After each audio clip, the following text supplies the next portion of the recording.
2.5 മണിക്കൂറുള്ള ഒരു സിനിമ 10 വർഷം കഴിഞ്ഞ് എത്ര പേർ ഇരുന്ന് കാണുമെന്നുള്ളത് നമ്മൾ കണ്ടു എന്നറിയണം. അപ്പൊ ഈ ഒരു കാലഘട്ടത്തില് വിവേചന ബുദ്ധി എന്ന് പറയുന്നത് വളരെ ഇമ്പോർട്ടന്റ് ആണ്. ഡിസ്ക്രിമിനേഷൻ പവർ എന്ന് പറയുന്നത് എന്താണ് എനിക്ക് വേണ്ടത്? Because every information is available, all kinds of things are available. എവിടെ? നമ്മുടെ വിരൽത്തുമ്പിൽ തന്നെ അവൈലബിൾ ആണ്. അങ്ങനെ ഒരു സിറ്റുവേഷനിൽ, അങ്ങനെ ഒരു സാഹചര്യത്തില് നമ്മുടെ ഈ ചെറിയ ജീവിതത്തിൽ നമുക്ക് വേണ്ടത് മാത്രം തിരഞ്ഞെടുക്കുക എന്നുള്ള വിവേകം ആണ് യോഗിക് അവയർനെസിന്റെ ഒന്നാമത്തെ റിസൾട്ട്. നിങ്ങൾ യോഗിക് അവയർനെസ്സിലാണ് ജീവിക്കുന്നതെന്നുണ്ടെങ്കിൽ നിങ്ങൾ ഒരു മോളിൽ പോയി അല്ലെങ്കിൽ ഒരു മാർജിൻ ഫ്രീ ഷോപ്പിൽ പോയി നിങ്ങൾ എന്ത് വാങ്ങാൻ പോയോ അത് വാങ്ങിക്കൊണ്ടുവരും. അവിടെ ചെല്ലുമ്പോൾ നമുക്ക് പലതും കാണും, പലതും തോന്നും. നിങ്ങൾ ഫ്ലിപ്കാർട്ടിലോ ആമസോണിലോ അകത്തോ സെർച്ച് ചെയ്യുന്നു, നിങ്ങളൊരു സാധനം സെർച്ച് ചെയ്യുന്നുണ്ടെങ്കിൽ നിങ്ങൾ അത് മാത്രമേ വാങ്ങുകയുള്ളൂ. അവിടെ പല ഓഫേഴ്സ് കാണും. ഒന്നെടുത്താൽ 10 കൂടെ കിട്ടുമെന്നുള്ള ഓഫർ കാണും. പക്ഷെ നിങ്ങൾക്ക് ഈ 10 ആവശ്യമില്ല, സ്റ്റിൽ ലാഭമാണ് എന്ന് കരുതി വാങ്ങിച്ചാൽ ഈ 9 വീട്ടിയിരിക്കും. So in this way yogic awareness ഈ കാലഘട്ടത്തിൽ വളരെ ഇമ്പോർട്ടന്റ് ആണ്. ആ ഇമ്പോർട്ടന്റ് ആവാൻ കാരണം എന്താണെന്ന് വെച്ചാൽ നിത്യാനിത്യ വിവേചന ബോധം എന്ന് ഡിഫൈൻ ചെയ്തിരിക്കുന്ന വിവേകം അഥവാ വിസ്ഡം ഈ കാലഘട്ടത്തിന്റെ ഏറ്റവും വലിയ അനിവാര്യതയാണ്. Because all kinds of situations, all kinds of opportunities are open to you without any kind of discrimination. അത് കുട്ടികളായിക്കോട്ടെ, അഡോളസെന്റ് പീരീഡിലുള്ള ആളുകളായിക്കോട്ടെ, യൂത്ത് ആയിക്കോട്ടെ, ഓൾഡ് ഏജ് ആയിക്കോട്ടെ, എല്ലാവർക്കും എല്ലാം അവൈലബിൾ ആയിരിക്കുന്ന ഒരു കാലഘട്ടത്തിൽ നമ്മൾ സ്വതന്ത്രരാകാൻ വിധിക്കപ്പെട്ടിരിക്കുന്നു എന്ന് ഒരു എഴുത്തുകാരൻ കുറച്ച് 20-ാം നൂറ്റാണ്ടിൽ പറഞ്ഞിട്ടുണ്ട്. സാർത്ര എന്ന എഴുത്തുകാരൻ. അതുപോലെ ഈ സ്വതന്ത്രരാകാൻ വിധിക്കപ്പെട്ടിരിക്കുന്നു. സ്വാതന്ത്ര്യം എന്ന് പറയുന്നത് ഒരു ലിമിറ്റിനപ്പുറത്ത് പോകുമ്പോൾ സ്വന്തം ഇഷ്ടാനിഷ്ടങ്ങളുടെ അടിമത്തമായിട്ട് മാറുന്നൊരവസ്ഥയുണ്ട്. സോ അവിടെ വിവേകപൂർവമായ ഇതെനിക്ക് ഉപകാരപ്പെടുന്നതാണോ, ഇതുകൊണ്ട് എനിക്ക് എന്തെങ്കിലും പ്രയോജനമുണ്ടോ എന്ന ഡിസ്ക്രിമിനേഷൻ കൃത്യമായിട്ട് നമുക്ക് നടത്തി തരുന്ന കാര്യം യോഗിക് അവയർനെസ് ആണ്. യോഗ എന്ന് പറയുമ്പോൾ നിങ്ങൾക്കറിയാം, യോഗാസനങ്ങൾ മാത്രമല്ല, അഷ്ടാംഗ യോഗത്തിനകത്ത് യമ, നിയമ, ആസന, പ്രാണായാമ, പ്രത്യാഹാരം, ധാരണ, ധ്യാനം, സമാധി എന്നിങ്ങനെ 8 ഘടകങ്ങളുണ്ട്. അതുകൂടാതെ കർമ്മയോഗയുണ്ട്, ഭക്തിയോഗയുണ്ട്, ജ്ഞാനയോഗമുണ്ട്. അങ്ങനെ പല രീതിയിൽ ഈ യോഗയ്ക്ക് തലങ്ങളുണ്ട്.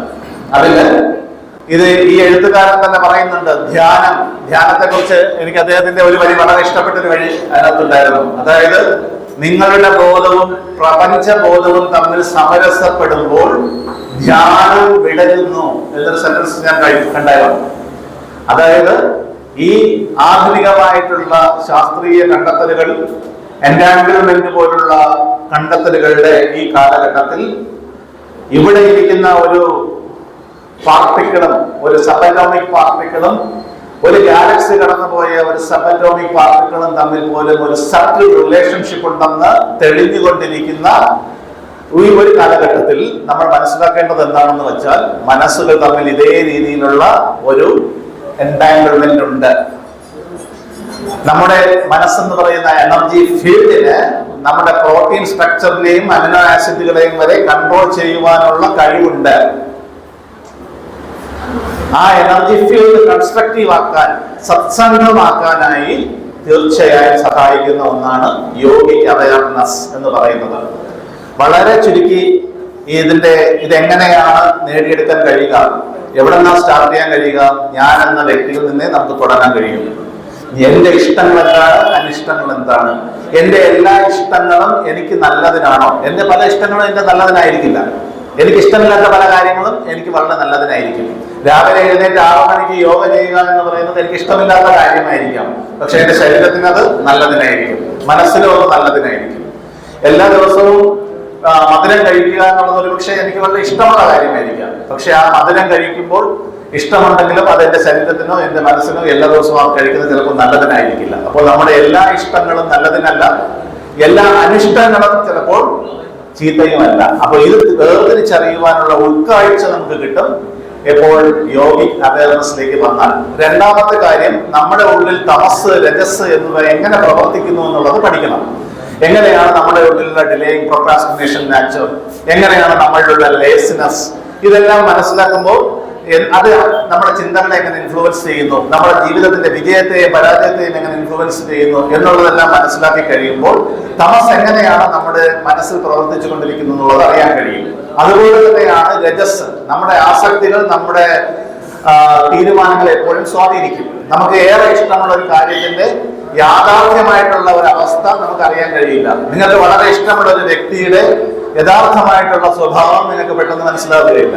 കാരണം എന്ന് വെച്ച് കഴിഞ്ഞാൽ ആ രജസ് അല്ലെങ്കിൽ അതിനോടുള്ള നമ്മുടെ അഭിവാഞ്ച, ആഗ്രഹം നമുക്ക് അതിനെ റിയലിസ്റ്റിക് ആയിട്ട് മനസ്സിലാക്കാൻ സഹായിക്കില്ല. ഇനി സാത്വികം എന്ന് പറയുന്ന മനസ്സ് ഗുണമാണെങ്കിലും ഈ പ്രശ്നങ്ങളുണ്ട്.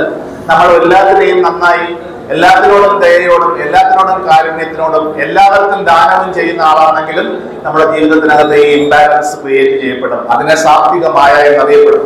അങ്ങനെ രജസ്, തമസ്, സാത്വികം എന്ന് പറയുന്ന 3 ഗുണങ്ങൾ എങ്ങനെയാണ് നമ്മുടെ മനസ്സിൽ പ്രവർത്തിക്കുന്നത്, വാക്കിൽ പ്രവർത്തിക്കുന്നത്, അത് നമ്മുടെ ജീവിതത്തെ എങ്ങനെ റിഫ്ലക്ട് ചെയ്യുന്നു, എങ്ങനെ നമ്മുടെ ബാലൻസ്ഡ് സ്റ്റേജിനെ ഇല്ലാതാക്കുന്നു എന്ന് മനസ്സിലാക്കി കഴിഞ്ഞാൽ യോഗിക് അവയർനെസിന്റെ 1ാമത്തെ ഘട്ടത്തിൽ നമ്മൾ എത്തി.